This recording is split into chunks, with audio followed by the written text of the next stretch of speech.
community. So we look forward to hearing more about the foundation every week. Now, it is with great pleasure that I introduce our speaker today. Jennifer Sanders is co-founder and executive director of the Dallas Innovation Alliance, which is a public-private partnership dedicated to supporting the design and execution of a smart cities plan for Dallas. She brings expertise across a broad array of industries, including energy, technology, economic development, nonprofit and finance, serving in functions including communications, stakeholder and community relations, strategic counsel, change management, and operations. DIA's goal is to elevate Dallas as a city that is not only prepared for, but a driving force in shaping the future of cities and providing opportunities for prosperity for its citizens. While at the DIA, Jen has collated a network of 36 member organizations and works with over 20 departments within the city of Dallas to accomplish an aligned smart city strategy, which began with the implementation of the Smart Cities Living Lab, Phase 1, in the West End District in downtown Dallas, which I'm sure we're going to hear a lot more about. This Living Lab is the fastest to market smart cities initiative in the country. The DIA is now focused on its Phase 2 projects in southern Dallas, focusing on challenges to the underserved residents around mobility, public safety, and the digital divide.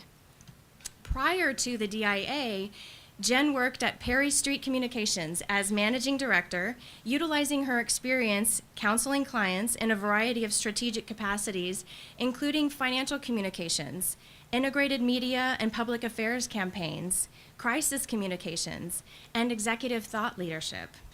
Representative past clients include Duff & Phillips, TXU Energy, Crow Holdings, Shell Oil, SAP, Austin Chamber of Commerce, and Tuesday Morning Corporation.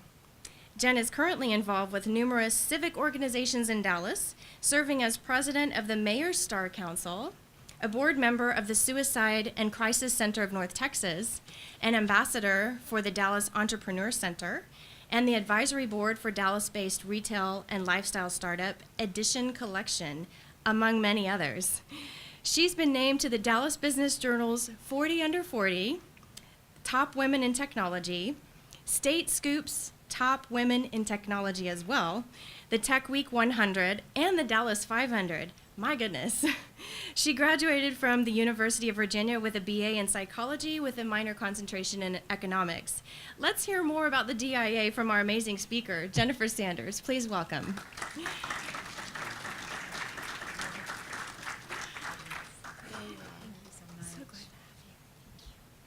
My goodness, I get tired just hearing that. It's kind of embarrassing. Thank you so much for having me. I'm really honored to be with you. And just on a personal note, I love the work that you all do. And one of my nieces actually received a scholarship from y'all to do an exchange program in Argentina during a gap year that she took. And that experience changed her entire life and her focus in terms of what she wants to be when she grows up, and she's entering the Peace Corps actually in a couple months. So she wouldn't have, it would have taken her longer perhaps to find her mission and vision without that opportunity. So personally, I thank you all for that. And really quickly, does anyone here have any kids at Episcopal School of Dallas? Do we have any ESD folks in the room? Okay. I just wanted to check because I spoke to the juniors and seniors there yesterday, and I have not been that blown away by the intelligent questions, the tough questions that those kids ask. So y'all ever run for your money on making it hard for me. But anyway, regardless, I'm so thrilled to be here with you today and talk a little bit about more broadly smart cities and the impact it's having, what some other cities are doing and leading. Europe and Asia particularly have done some really incredible things. They're a little bit ahead of us. And I think the reason for that is predominantly because those cities are older. So in terms of hitting a wall with aging infrastructure and the need to be innovative, they just got to that breaking point sooner than we did. But we're doing some good work and trying to play our part in Dallas. So globally, smart cities is perceived to be a $2 trillion market by 2025.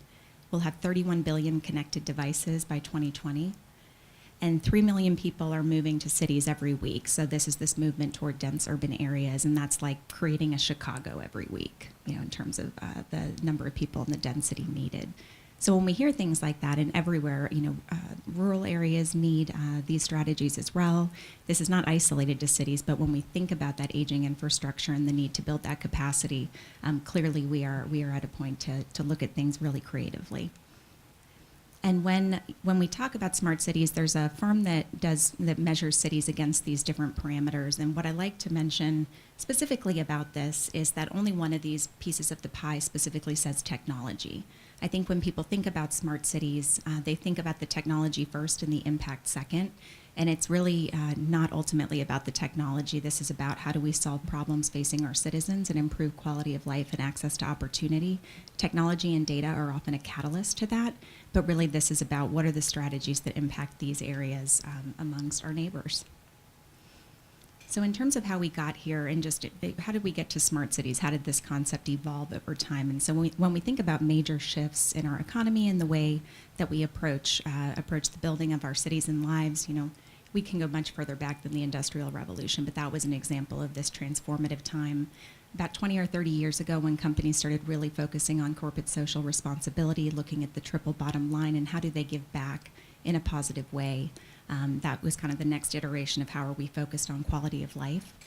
The green and sustainability movements of the past couple of decades is another example. That's kind of the baseline of everything we do is environmental and how can we be sustainable and impact. Then we started hearing a whole lot about big data. I've heard data is the new bacon, data is the new oil, in terms of the value that it brings, as well as how much is being produced. And the way I like to talk about it, though, is data is like raw oil and unrefined oil, because you can have all of the data in the world, but if you don't know what to do with it, the value is just not there. So when you talk about the analytics and the insights that data can provide, that's kind of where I think we really get to the true value there. And then smart cities is kind of the layer on top of this data. So when you combine all of this, the social responsibility, the commitment to environmental sustainability, and this ability to use data as a tool to make really educated decisions, that's kind of how we get to this point of smart cities. Oh, I apologize. If you ask 20 cities what the definition of a smart city is, you're going to get a whole lot of disparate answers. This term is being thrown around a whole lot. So when the DIA was founded, we knew we had to come up with our North Star definition for what a smart city was. And what we decided on is a smart city is one that finds this intersection point between data, technology, and community, remembering the holistic focus on people. But those impacts improve quality of life, solve urban challenges, and can really increase economic development and resource efficiency. So when we think about the benefits of what a smart cities can do, I get really excited because really the impacts of these strategies can hit kind of every area of our lives.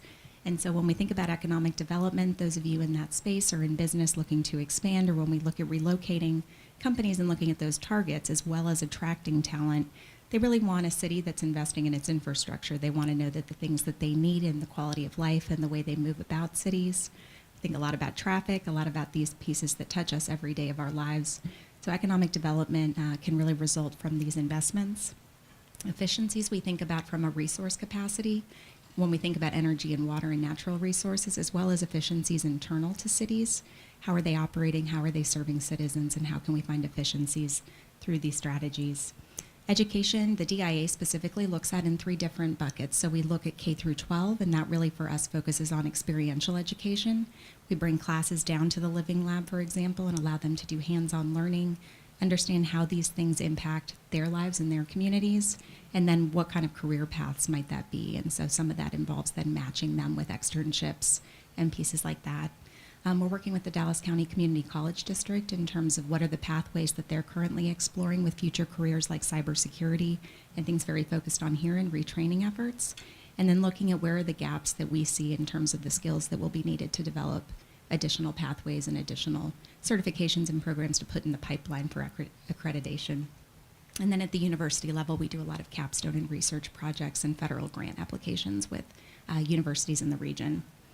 From an equity standpoint, I know this is so critical to this group, and the closest piece to my heart is there's a large segment of our neighbors, typically south of 30, that have a very different experience than I know I was privileged to grow up in. And so if we look at these really entrenched challenges and we look at some of the programs, for example, that we're looking to pilot that other cities are doing to try and solve some of these challenges, or certainly, again, be a conduit or a catalyst.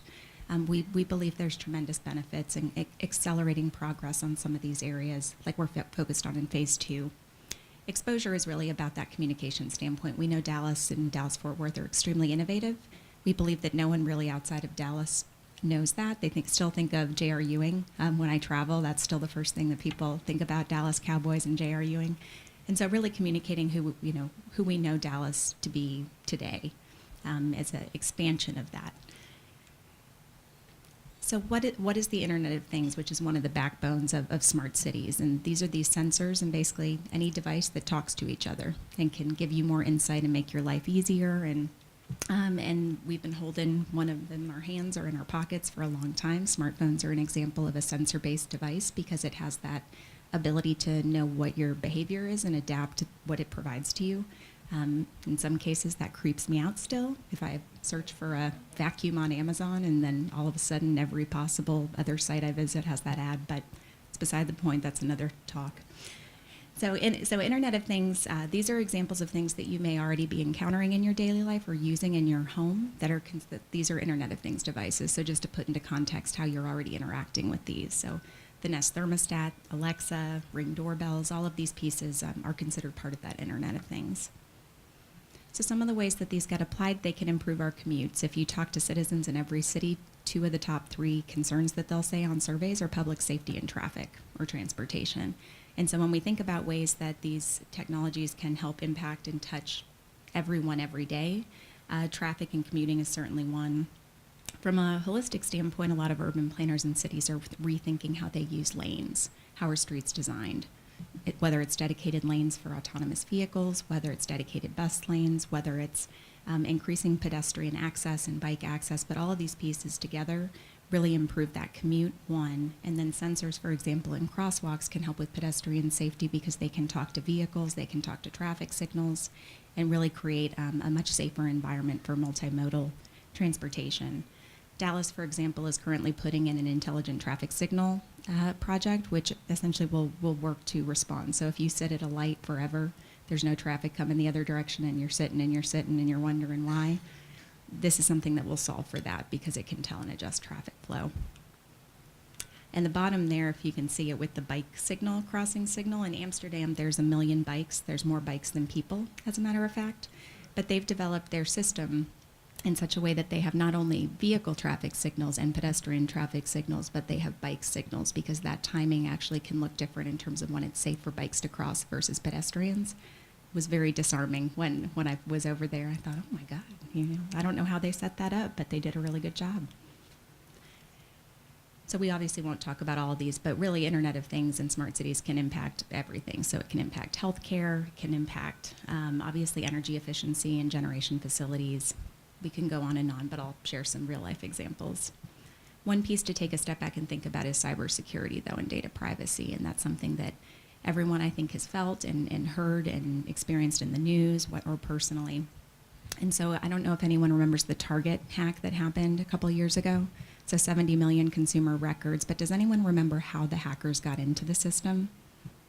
It was through the HVAC system. So it was through the AC. And so they had one of these systems that could talk to each other and be automated and programmed, and there was a firewall missing. So someone was able to hack into that system, and it gave them access to financial records.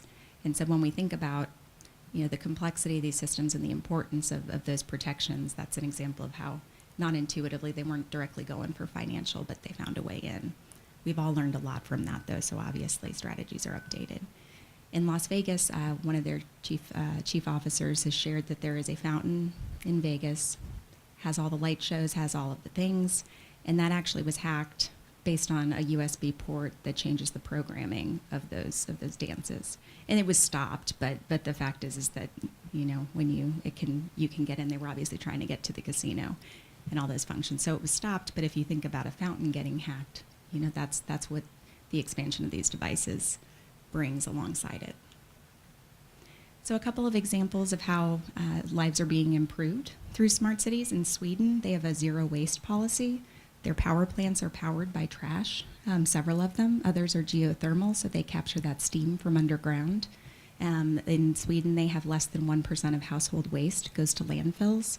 In the U.S., the current estimates is 65% of household trash goes to landfills.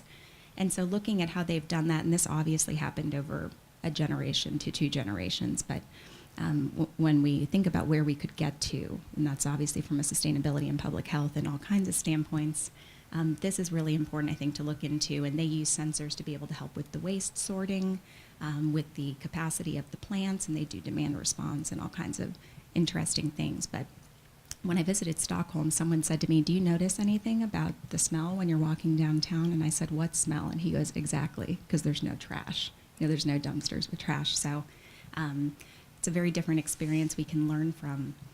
Estonia is actually a world leader in smart cities, and some of the pieces that they put in place, and really it started from how did they recover after the Soviet Union broke up, is around, some of it's around digital. Today, kindergartners is when they start coding and learning computer programming. It's a basic component of curriculum. Their population is about the size of the city of Dallas, so in scale, obviously, that's what they're working with. In 2000, they became the first country in the world to declare internet as a basic human right. And when we think about the digital divide, that obviously comes into play there, but they've made it sure that all citizens have access to Wi-Fi in one form or another, which has dramatically increased their educational outcomes and also the entrepreneurial activity that's able to come out of their companies that can be created really quickly. They established online voting in 2005. They've developed protections against that, and a lot of their systems are run on blockchain, which is the foundation for cryptocurrency. That's a much longer conversation, too. In Louisville, they've approached public health through a project several years ago. Louisville has one of the highest rates of childhood asthma, and they knew they needed to find different ways to approach that using data. So they put sensors on these kids' inhalers that geo-mapped every time the kids used their inhaler. And so through that, they were able to identify hotspots and where asthma was exacerbated. In some cases, it was where you would expect. In some cases, there were areas that they hadn't perceived that there would be a specific issue. And so they were able to take that data and do preventative education with families as a first step. They were able to divert bus routes and the way kids got to school, so there wasn't that level of exacerbation, and school absences went down, attacks went down. And so I thought that was a really great early example that a university drove about how to improve public health. In Chicago, that mouse is cuter than the rats actually are, but I like that picture better. And so in 2011, Chicago had apparently it was a greatly increased rodent population, an issue. So they went to data and analytics and understanding how they could be more preventative there. And so what they found is by tracking 311 calls, they looked at where were their calls around trash overflow and restaurant inspection complaints and things like that. And they were able to predict that within a week there would be a rodent problem. So as soon as they started getting complaints about some of these early pieces, they went in and were preventatively dealt with those, and so they were able to greatly reduce the incidences of that issue, which has a dramatic effect on public health and quality of life. So in terms of a couple things that Dallas is doing, I'm going to watch myself here. In terms of what Dallas is doing, it was recently announced that they're doing 5 corridors that will be smart streets, and the first one is actually in Fair Park, South Dallas, which is exciting because Elsie Faye Higgins is a street that has a lot of pedestrian incidents. It's not walkable. It's in close proximity to several elementary and high schools, and I think is really impacting safety and quality of life down there. But the goal is to not just patch potholes, but how can we go further? And some of that is from a sensor standpoint. How do they use data to add crosswalks? How do they use sensors to be able to manage that safety? How do they improve high-speed bus lanes, so that those commute times can be shortened, because a lot of those communities have very long commutes to get to good-paying jobs. And they actually will also have electric vehicle charging pads in the street that can charge electric vehicles as you're driving, which I think is bananas. But I love that Dallas is taking the initiative to take larger-scale pilots and be able to utilize those bond funds in a way that goes a little bit further, which is the ultimate goal. If you didn't know, autonomous vehicles are already on the road in North Texas. So in Arlington, they have a route that goes between the 2 ballparks and some of the key entertainment destinations in Arlington. And you may or not notice, I think it had been there for about 6 months before I knew that they were autonomous vehicles. And so it was, so that's really exciting if you want to go take a quick spin. Frisco already has them on the road as well. So this is already something that's happening and being tested in our area. So about the DIA, and some of this has already been covered, but we were really formed as a freestanding nonprofit in order to be able to accelerate the testing that supports this smart city strategy in Dallas. And I mentioned this is about identifying city problems that can be solved through new and innovative methods. And so that we were launched in 2015 at the White House as part of President Obama's Smart Cities investment at the federal level.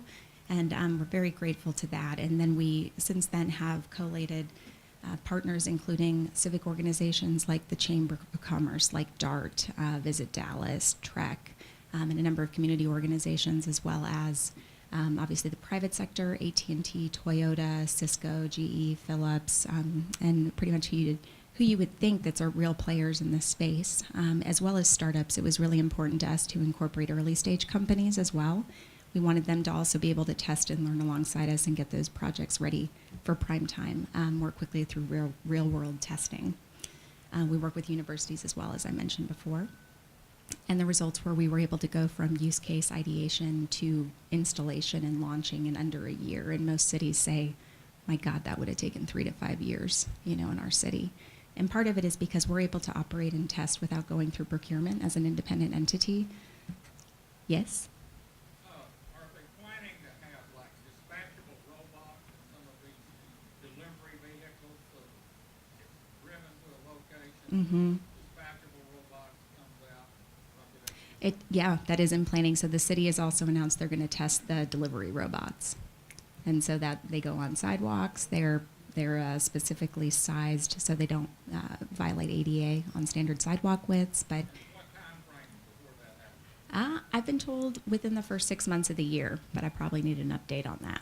Thank you. Yeah, you're very welcome. No, it's exciting, and it will help. There's such a growing residential population downtown that it's going to really help, because right now those short-term delivery vehicles are double parking because there's no real curb maintenance that's come into play yet. The policy has kind of lagged. We need more short-term parking on street than metered, and that will help solve some of this sharing economy. But yes, there will also be. I cut that slide. See, I shouldn't have. Also, flying taxis. Uber is testing their flying taxis here in Dallas. Dallas and Dubai were the first 2 cities that they announced. Bell Helicopter has done all the manufacturing and design. So I love that local companies are helping to lead in these new technologies. So when we talked about the Living Lab in the West End, we built it so that we could have multiple projects in a compressed geographic corridor.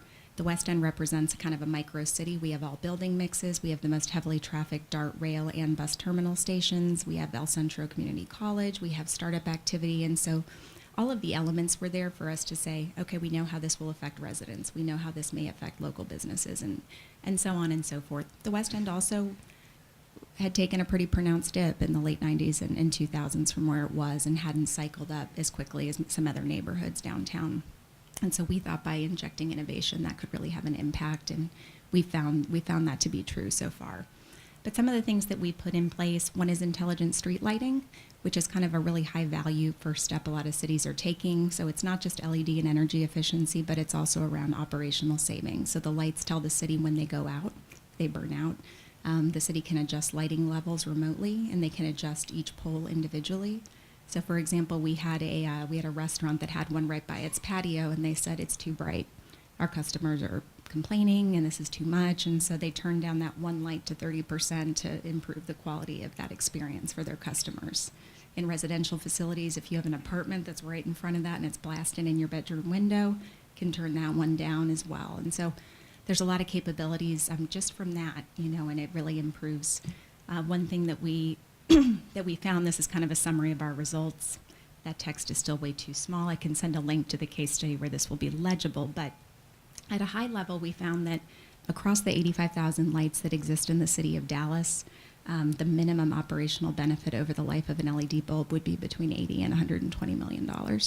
And that's just from the replacement savings of those bulbs versus the existing bulbs. And 35% energy reduction is, I think, 1 million kilowatt hours a month across the city spectrum. What's happening on the cost of an LED? Is that starting to get lower where it really makes sense from a purchase standpoint as well?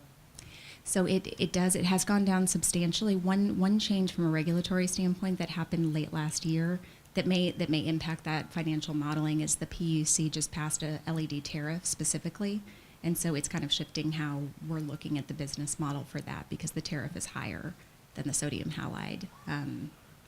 But the cost of the bulbs themselves has come down dramatically over the last even 5 or 10 years. So it's way more doable from that standpoint. We also put in water meters. The city had put in at the infrastructure level, so those have leak detection, obviously consumption. So at some point in the future, kind of like you can check energy usage at 15-minute increments and then be able to adjust your usage, this would do the same for water consumption. So if you've got a leak and your irrigation system is going and going and going and you don't realize it right away, it could flag that so you can address it before your bill has quadrupled.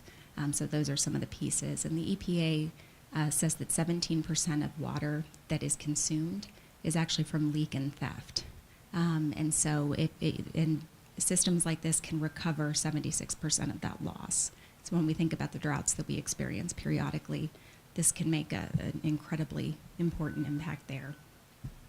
The neighborhood revitalization piece, I think, is really one of my favorite stories to tell. So we looked at pedestrian traffic monitoring, we looked at small business growth, and we looked at public safety as the measures that really could contribute to how did this impact the West End overall. We saw that there were double-digit increases in pedestrian traffic and visitors to the West End, double-digit increases in small business revenue year over year, and then a 6% public safety improvement or crime decrease. And so, and all of the businesses really say, we know this was part of it. We're so grateful. We've had businesses like Sam's Club and Blue Cross Blue Shield move innovation centers down into this area to build this innovation district concept. And we've really loved to see that happen in this livening up of this neighborhood. I'm so sorry. Am I too close? The last couple of pieces of that I think are of specific interest. One is public health. We had environmental sensors that were solar powered. So the good news is we could move them around. We've talked about, do we put them on a city vehicle to get a much wider map of particulate matter, which affects asthma and allergies. Specifically, you could put them on a school bus. We could understand idling, the impact of idling at school pickup times around CO2 emissions. So there's lots of things that can be done with that. And also we're working with the city to help develop an infill park downtown that's going to be in the West End called the West End Square. And that's meant to be a smart park, which we talk about as it's smart materials, sustainable. We talk about smart operations, how do we minimize repairs and impact, and then smart experiences. And that's where kind of the fun, jazzy things that citizens and students can interact with. So there will be an educational component as well.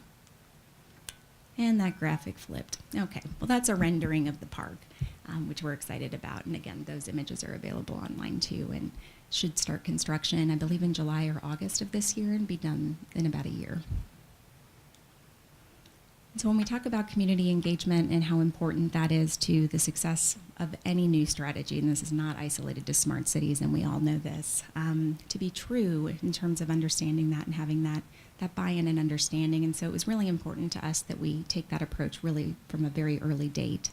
So we have regular monthly at minimum community engagement events. We have dedicated committees focused on improving STEM education, improving data and quality of life. So they're each working on individual projects that are really great ideas that are coming out from the community, bringing guest speakers that are doing great work throughout Dallas to be able to really educate the public.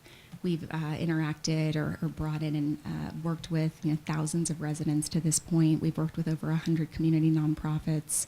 And so it's just really important that we understand what citizens want, get them to understand what the purpose is of what we're doing, what the city's doing, and how it can impact their quality of life.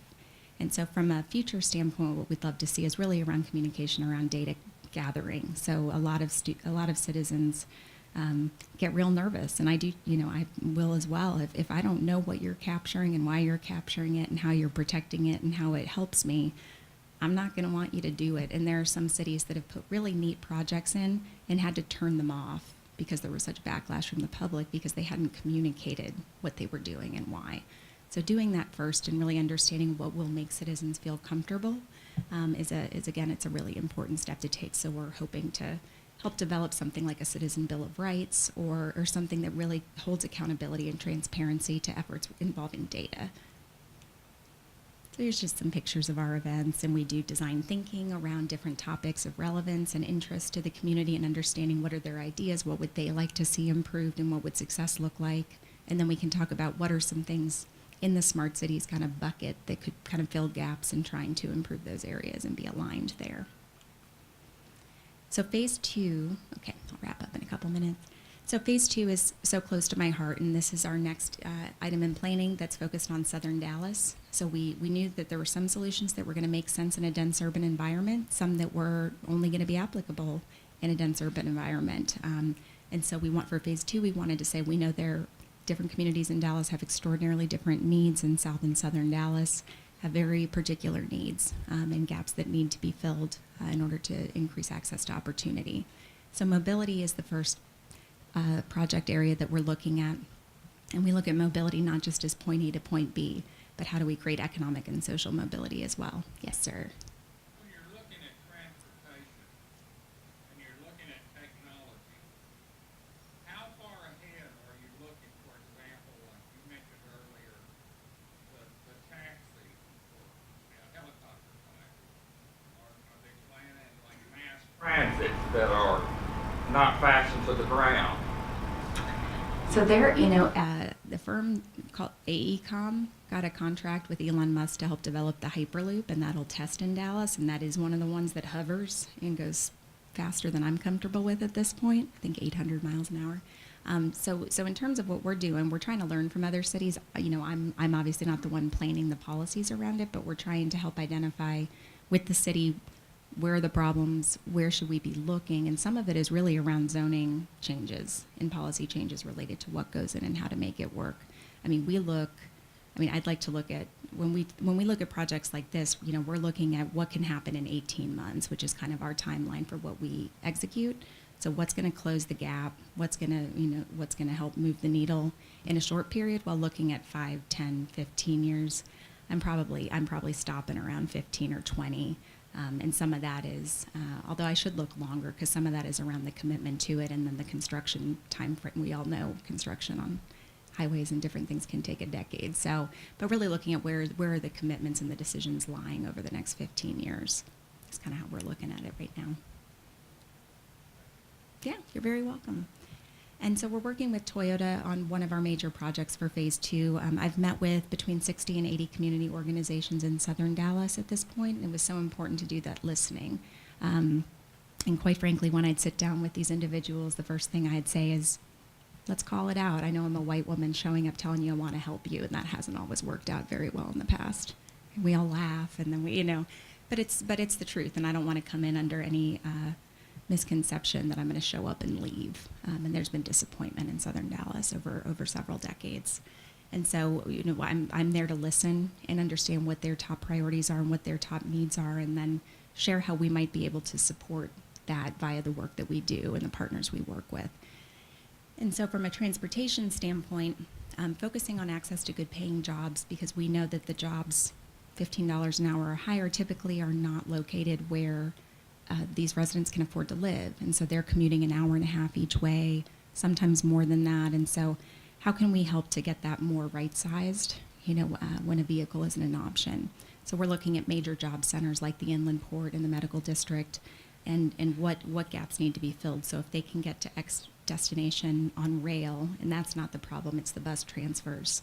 Do we look at a combination of on-demand or micro-transit and these small vehicles to make sure that they have that access? They're not losing jobs because they're late, because transit was not getting them there on time. And then these are all issues that are really facing a large percentage of our neighbors down there, as well as just intra-neighborhood community or mobility. And so just accessing grocery stores, accessing clinics, accessing the bank can be a challenge. I rode along with a woman who was just trying to do her weekly errands, and I clocked it. It was within a 2.5 mile radius, and the trip took an hour and a half, and it would have taken 7 minutes maybe, in my car. So it's a very real thing, and we wonder why there's public health impacts in terms of the food that is accessible.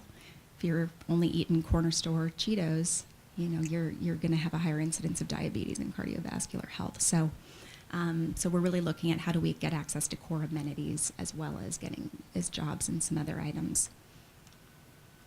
Looking at the digital divide, if we look at statistics, less than 50% of households under $20,000 a year have access to internet at home, whereas over 95% of households with incomes over $75,000 a year have access in the home.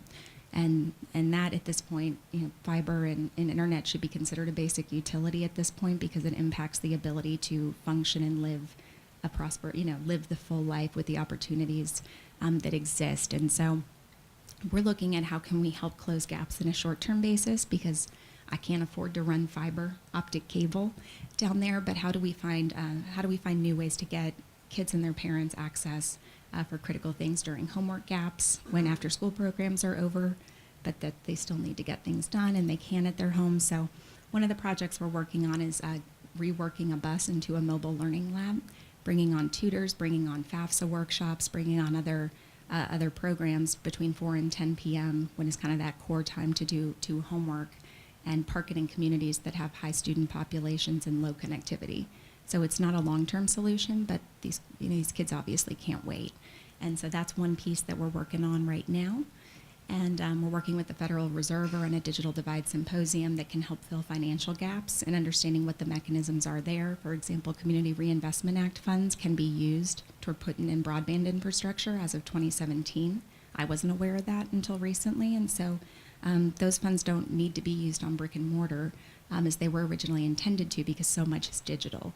So in a lot of cities, those funds are helping fill gaps to get internet into the home. And then there's lots of other ways to provide internet. You can put Wi-Fi hotspots in trash cans now. There's some that have that level of connectivity, and so there's all kinds of ways we can use existing assets to be able to provide internet. But the long term needs to be at an infrastructure level, but that can take years to put in. So we want to do things that can be helpful faster.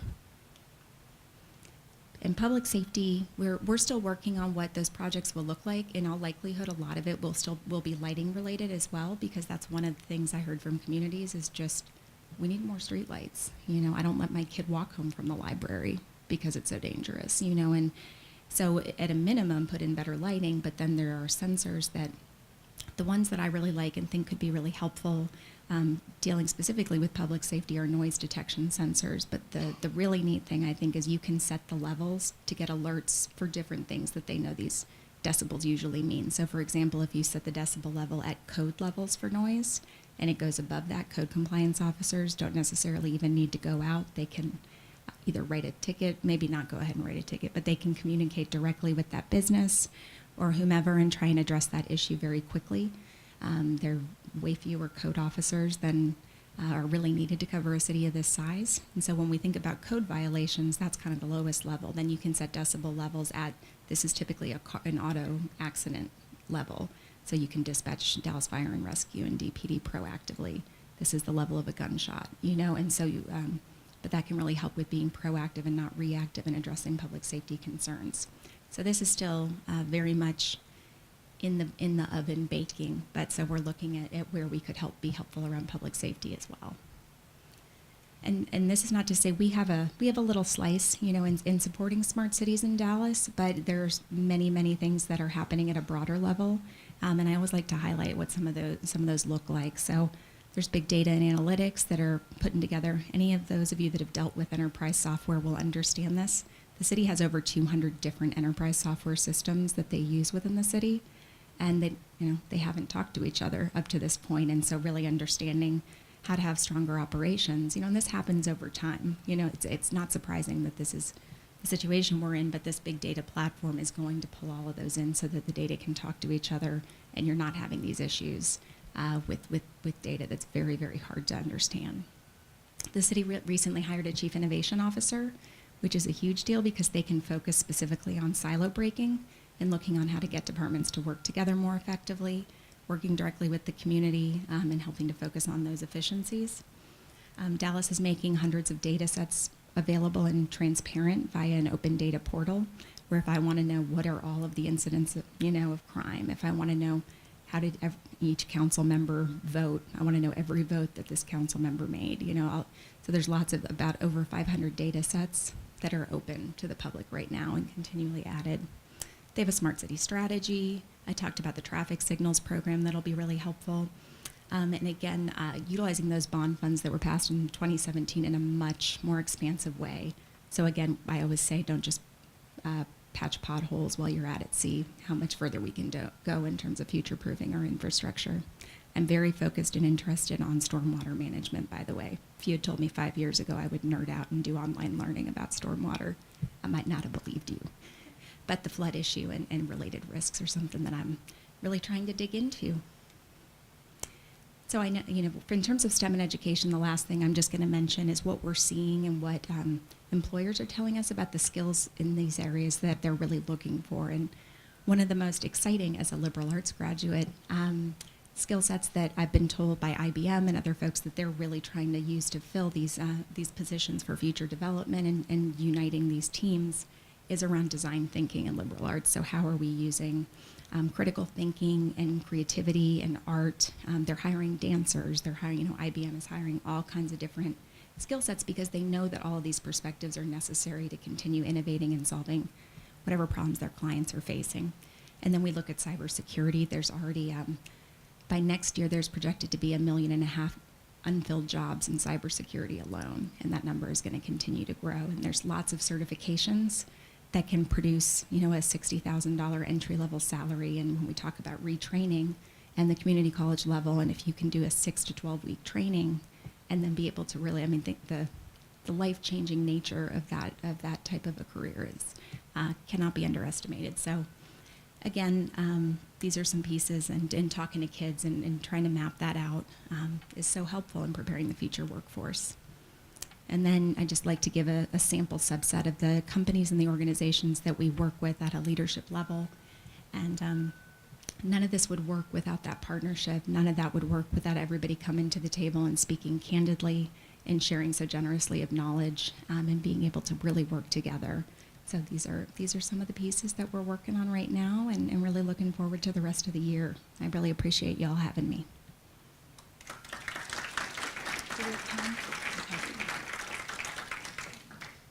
Then I apologize. I'm told we have time for 2 or 3 questions. Is there any way you can talk slower the next time you do that? I can. I need to have a shorter presentation.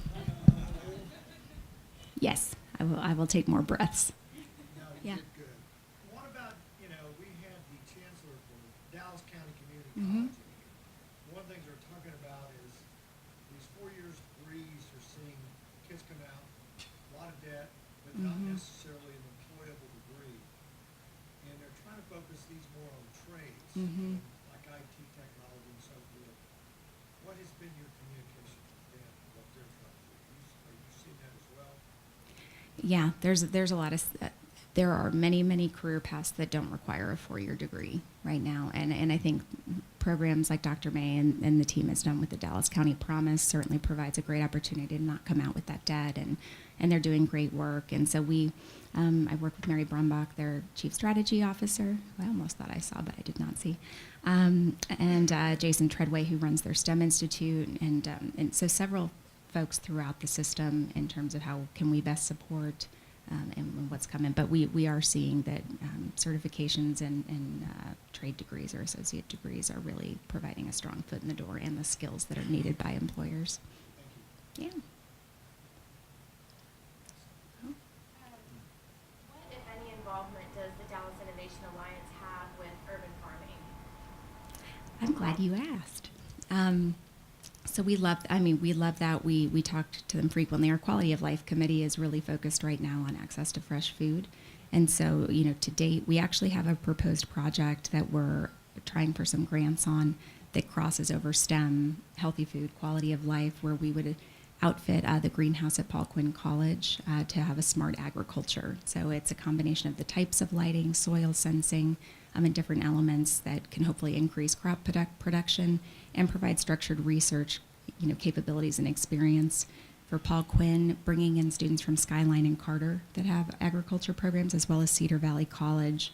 So there's a combination of mentorship in that pipeline, combination of those research methods. UNT Dallas may design that research and help mentor. From an urban farming standpoint and creating ways to incorporate smart technology in either career path or both, integrated being an option is something that is a tactile thing that we're hoping we can do this year. Oop, one more maybe. Yeah.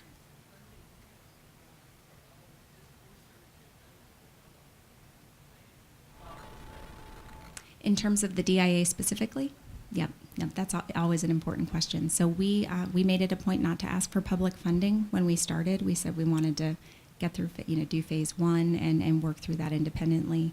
We are about 30 to 35% private sector contribution funded, and we're about 65 to 70% foundation grant and community grant funded. So folks like the United Way, the Toyota Foundation, and some others I hope we'll be announcing shortly. And then we have grants out with several foundations and federal agencies as well. So to date, it has been. I'll tell you that I was the only full-time staff member until about 8 months ago, and so a lot of it is really driven by scope and the amount that we could do. We have some regional initiatives that we're working on right now, and talk to cities around the region weekly or more, honestly, in terms of sharing information and what we've learned. So from a communication standpoint, regional, but from an execution standpoint, we're really focused on the city right now. Are we out? Okay. Thank you all again.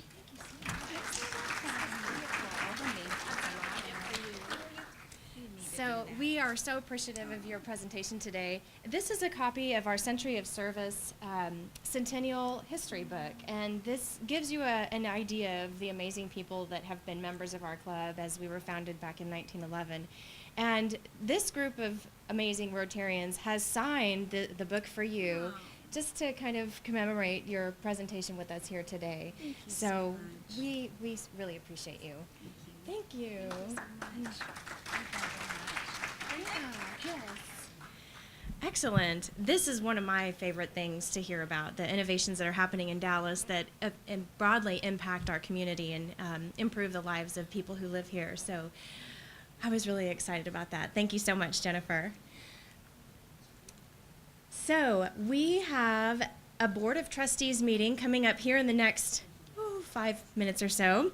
So if you are a trustee on our foundation, please be ready for our board meeting coming up here in a few minutes. We have a district roundtable meeting this weekend. It's at 9:30 at the iHeart Media Center, and I want to encourage everyone to attend. Bill Slicker, our very own Rotarian and our current district governor, is doing a phenomenal job of making these meetings really energetic and a lot of fun, and a lot of good things are going on in our district. So I would definitely encourage anyone who's interested to hear about what other Rotary clubs are doing, because by the way, I think there's 64 other clubs in our district, and so all the things that we're doing here at the Rotary Club of Dallas, you can imagine there's so much going on in our district. So we definitely want to see what's going on and how we can get further involved. Next week, there's a very important meeting. We are going to have our 10th annual Public Recognition Awards luncheon on the 13th, right here at the City Club. This will be a sold-out event, so be sure and go online, RSVP. If you can, go ahead and pay and register online ahead of time so that we know you'll be there. And a very important note, this meeting will get started promptly at 11:45. So make plans accordingly to be here by 11:30 so that you can get seated, and it will be a plated lunch. So we will have someone plate the lunches for us so you don't have to go through a buffet line, but you definitely want to get your seat by 11:30 so we can get started at 11:45. And we have our upcoming Mardi Gras End Polio Now fundraiser party on February the 16th. The Rotary Club of Dallas has actually purchased a table, and we'll have 10 seats total, of which we only have 2 seats available. So if you want to attend, let me know ASAP, because we're pretty much full capacity. If you also are interested in sponsoring a table, that is still an option as well. So see Hillary if you're interested in doing that. Help us get that much closer to ending polio worldwide. And if your badge has a little sticker on it that you've not seen before, this means that Hillary needs to see you about updating your information, whether it's related to an address or getting your birthday correctly or getting your dues updated. please see Hillary about that to make sure that we have the correct information for you on file. And finally, thanks again to all our members and guests for your attendance today. We hope you enjoyed our program. And Rotary is by invitation only, so someone thought very highly of you to tell you about this meeting and have you here today. So Matt, we hope you'll join our club soon. We love having you with us. Until I see you all again, please remember to share the gift of Rotary, continue to be people of action, and be the inspiration. So in closing, Rotarians, please stand and recite with me of all the things that we think, say, and do. First, second, third, fourth, and fifth. Yes, it is. Thank you. We are adjourned.